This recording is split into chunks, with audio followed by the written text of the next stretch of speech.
Tu n'as rien dit pour notre petit secret, hein? Non, non. Ça doit absolument rester entre nous. C'est notre secret à tous les deux. Oui, oui. Je peux mettre ma main sous ta jupe comme l'autre fois? Ça va me réchauffer. Pourvu qu'on arrive vite à la boulangerie.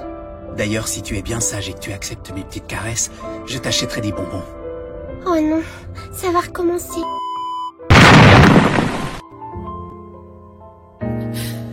De l'âge de 5 à 12 ans, Marie-Ève Nadeau a subi toute la gamme des services sexuels aux mains de son oncle, attouchement, fellation, pénétration, etc.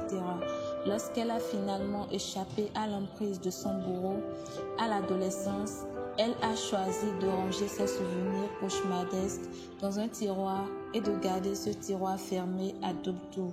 Puis, elle s'est efforcée de mener une vie normale. Je suis Michel Oussou, étudiante en 3e année d'anglais, âgée de 20 ans. Je me prononce sur le sujet.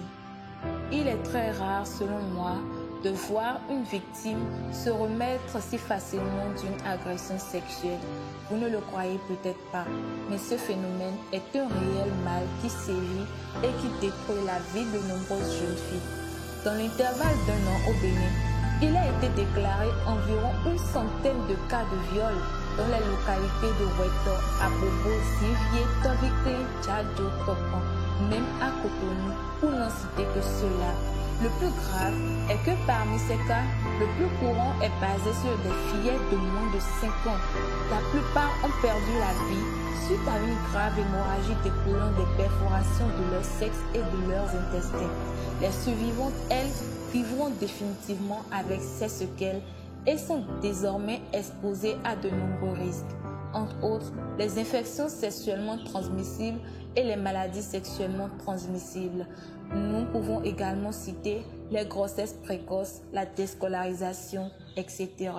Certaines se donnent la mort, d'autres deviennent violentes, d'autres deviennent très silencieuses et froides, d'autres encore se mettent à consommer des stupéfiants de tout genre. Ceci représente un trouble du comportement, donc un danger pour la société. Si la victime ne se fait pas psychologiquement accompagner, elle peut développer avec le temps une peur permanente et constante à l'endroit de son entourage, une baisse de son estime personnelle, un sentiment de honte et un stress post-traumatique. Elle aura de la difficulté à s'insérer en société. Cet état de dissociation, s'il n'est pas pris en charge par les spécialistes, peut aussi la conduire à devenir homosexuelle avec le temps, vu son dégoût pour les hommes. Alors, afin de lutter efficacement contre le viol, disons avant tout non au silence. Les victimes doivent être encouragées à dénoncer leurs oppresseurs.